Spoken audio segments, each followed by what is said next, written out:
إن الحمد لله نحمده ونصلي على رسوله الكريم أما بعد أعوذ بالله السميع العليم من الشيطان الرجيم بسم الله الرحمن الرحيم بل قالوا إنا وجدنا آباءنا على أمة وإنا على آثارهم مهتدون وكذلك ما أرسلنا من قبلك في قرية من نذير إلا قال مترفوها إنا وجدنا آباءنا على أمة وإنا على آثارهم مقتدون قال أولو جئتكم بأحدى مما وجدتم عليه آباءكم قالوا إنا بما أرسلتم به كافرون فانتقمنا منهم فانظر كيف كان عاقبة المكذبين. حضرات محترم، گزشتہ آیات میں ہم یہ بات پڑھ آئے ہیں کہ مشرکین مکہ انہوں نے فرشتوں کو اللہ کی بیٹیاں قرار دیا، تو اللہ رب العزت نے اس کے جواب میں یہ کہا کہ وہ جو ساری کائنات کو پیدا کرنے والا ہے اس کے لیے تم بیٹیاں پسند کرتے ہو اور اپنے لیے بیٹے، حالانکہ جب ان میں سے کسی کو بیٹی کی خوشخبری دی جاتی ہے تو ان کے چہرے سیاہ ہو جاتے ہیں۔ یہ ساری باتیں دلائل کے ساتھ جب نبی کریم صلی اللہ علیہ وسلم نے ان کا رد کیا اور ان باتوں کا جواب بھی ان کے پاس کوئی نہیں تھا، تو اس وقت پھر وہ کہنے لگے بل قالوا انا وجدنا آباءنا، ہمیں تمہاری باتیں سمجھ نہیں آتی، ہم تو اسی طریقے پہ چل رہے ہیں جس پہ ہمارے باپ دادا چلتے آئے، علی امۃ وإنا علی آثارہم مہتدون، ہمارے ماں باپ ایک طریقے پہ چل رہے تھے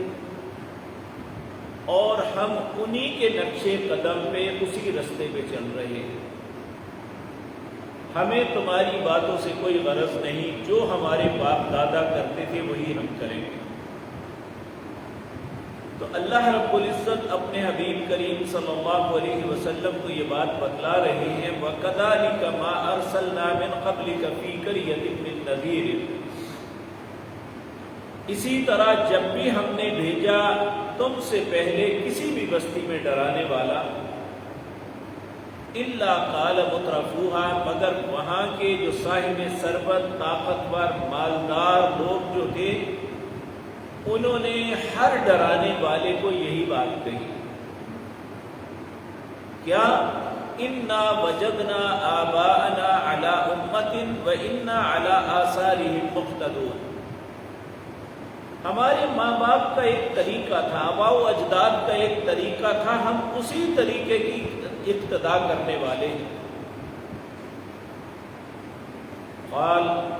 اولو جئتکم بأحدى مما وجدتم علیہ آباءکم، نبی کریم صلی اللہ علیہ وسلم نے اس کے جواب میں انہیں یہ بات کہی اور ہر ڈرانے والے نے یہی کہی کہ قال اولو جئتکم، اگر میں تمہارے پاس لاؤں بأحدى مما وجدتم علیہ آباءکم، کہ جس رستے پہ تم یا تمہارے آباء و اجداد چل رہے ہیں اس سے بہتر رستہ تمہیں دے دوں تو کیا پھر بھی نہیں مانو گے؟ قالوا، وہ کافر کہنے لگے انا بما ارسلتم به کافرون، جو کچھ تم دے کے بھیجے گئے ہو ہم اس کا کفر کرتے ہیں، انکار کرتے ہیں۔ یعنی جب بات کوئی نہ بنی تو سرے سے یہ کہہ دیا کہ ہم مانتے ہی نہیں تمہاری بات، جو کرنا ہے کرو۔ جب انسان یا کوئی قوم اس نہج پہ پہنچ جاتی ہے تو پھر اللہ رب العزت ان سے انتقام ضرور لیتا ہے۔ اللہ رب العزت فرماتے ہیں فانتقمنا منہم، پھر ہم نے ان سے انتقام لیا۔ اے میری پاک پیغمبر، آپ نے گھبرانا نہیں،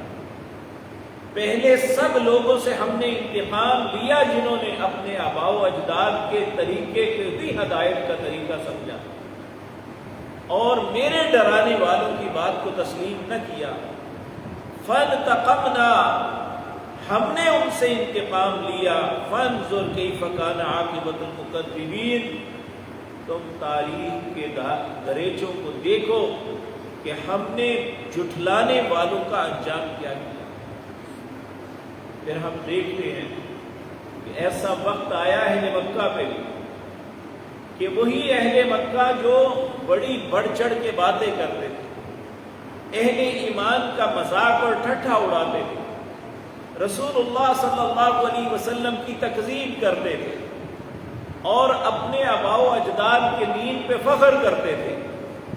یا تو ان میں اکثر و بیشتر لوگ مسلمان ہو گئے،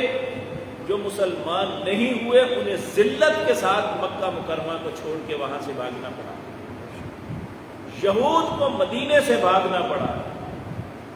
یہاں تک کہ پورے حجاز کے اندر اللہ رب العزت نے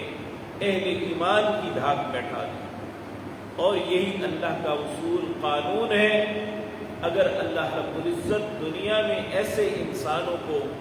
جو آباء و اجداد کے طریقے کو نہیں چھوڑتے اور اللہ اور اس کے رسول کے طریقے کو کوئی حیثیت نہیں دیتے، اللہ یا تو دنیا میں برباد کر دیتا ہے یا ذلت کی موت عطا کرتا ہے۔ اللہ رب العزت یہ باتیں سمجھنے کی توفیق عطا فرمائے، اور کبھی بھی یہ بات یاد رکھیں، انسان آباء و اجداد کی کوئی حیثیت نہیں، اللہ اور اس کے رسول کی بات کی حیثیت ہے۔ اللہ ہمیں اپنے اور اپنے نبی کے طریقے پہ ہمیشہ چلنے کی توفیق دے۔ اقول قولی ھذا واستغفر اللہ۔